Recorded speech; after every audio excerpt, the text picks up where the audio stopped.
आप एक परिस्थिति सोचिए, आप एक जगह जॉब करते हैं जहाँ पर आपका एक बॉस है और आपके साथ एक कलीग है। आप जो है वो काम को ईमानदारी से करते हैं, पूरी मेहनत से करते हैं, बॉस के बताए हर काम को अच्छे से करते हैं और दूसरों के प्रति भी अच्छा सोचते हैं। और साथ ही आपके साथ एक आपका एक कलीग है जो दूसरों से ईर्ष्या करता है, काम करने में आलसीपन दिखाता है, कंजूसी करता है काम करने में और बेईमानी भी करता है। और साथ ही साथ वो बॉस जो है या तुम्हारा जो सीनियर है उसको चापलूसी करता है, उसकी तारीफ़ें करता है हमेशा, उसका नाम हमेशा लेता रहता है। और आप हैं जो बॉस को सिर्फ़ गुड मॉर्निंग करते हैं, इससे ज़्यादा कुछ खाली काम का बात करते हैं और बाकी टाइम आप काम में लगे रहते हैं पूरी लगन से। तो आप बताइए, आपके और आपके जो कलीग है उस दोनों में से जो बॉस है वो किसको ज़्यादा सैलरी के लिए या सैलरी इंक्रीमेंट के लिए बात करेगा? अगर आप तार्किक दृष्टि से देखें तो वही उसी पर्सन के लिए ज़्यादा सैलरी के लिए बात करेगा जो अच्छे से लगन से काम करता हो, ईमानदारी से काम करता हो, ना कि जो चापलूसी करता हो। इसको आप ऐसे भी देख सकते हैं, घर में भी उदाहरण ले सकते हैं कि आप और आपका एक भाई है और आपके माँ-बाप हैं। आप जो है अच्छे से माँ-बाप की सेवा करते हैं, अच्छे से माँ-बाप को पैर दबाते हैं या जो भी सेवा है माँ-बाप का अच्छे से करते हैं और आपका भाई जो है माँ-बाप से हमेशा लड़ता रहता है।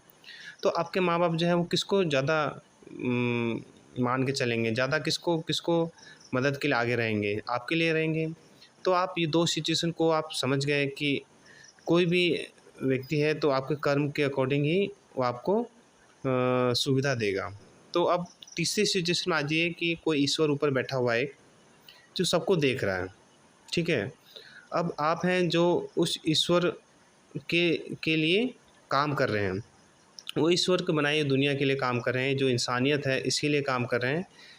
दूसरों से ईर्ष्या नहीं रखते हैं, इंसानियों के भला के लिए काम करते हैं। जो ये धरती है, धरती में जो जीव-जंतु हैं वो भी इंसान ईश्वर द्वारा बनाया गया है। तो इस जीव-जंतुओं पे दया करते हैं, उन जीव-जंतुओं को नहीं मारते हैं या धरती में कचरा नहीं फैलाते हैं, कचरा साफ-सुथरा रखते हैं अपना। और उसी तरह से जो इस अच्छे कर्म है वो सारे करते हैं। और आपके साथ एक दूसरा एक व्यक्ति है जो जो जीव की हत्या करता है स्वाद के लिए, जो कचरा ऐसे ही फैला देता है मैदान में, ज़मीन में और इसी तरह से नदियों में भी कचरा गंदगी फैलाते रहता है और दूसरे इंसान से ईर्ष्या करता है, बेईमानी करता है, लालच रखता है और घूस लेता है, चालाकी करता है, झूठ बोलता है बहुत। लेकिन ये सब करने के बाद भी वो बंदा जो है वो ईश्वर का नाम जपता है, वो मंदिर भी जाता है, कर्म कांड भी करता है तरह-तरह के। और आप जो हैं वो नाम नहीं लेते हैं, लेकिन उस जिसका नाम लेना है उनकी राहों पे चलते हैं, उनके बताए हुए बातों पे चलते हैं या उनके जैसा बनने की कोशिश करते हैं और अच्छे कर्म करते हैं। तो आप इस सिचुएशन में बताइए कि जो ईश्वर ऊपर बैठा हुआ है वो किसकी सुनेगा? मतलब किसको आगे बढ़ाने के लिए मदद करेगा?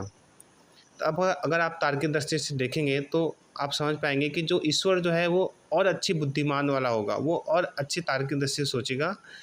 तो वो देखिएगा कि जो अच्छे कर्म कर रहा है, जो दूसरे इंसानों के लिए अच्छे कर्म कर रहा है, जो जीव-जंतु के लिए कर रहा है, जो पर्यावरण के लिए कर रहा है, उसको ज़्यादा वो आगे बढ़ाने के लिए कोशिश करेगा। ना कि उस व्यक्ति के लिए जो दूसरों से ईर्ष्या रखता है, झूठ बोलता है, बेईमानी करता है और जीव स्वार्थ के लिए जीव हत्या करता है, उसको आगे बढ़ाने के लिए नहीं करेगा सहायता।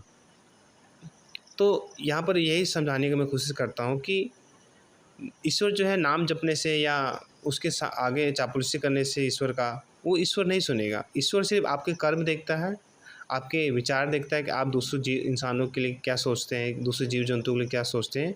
ना कि ईश्वर आपका ये देखता है कि आप कितना नाम जपोगे या आप कितना पूजा करते हो, आप मेरे ईश्वर के लिए कितना चापलूसी करते हो। वो आपका कर्म ही देखता है। तो यही मैं आज इस वीडियो में कहना चाह रहा था।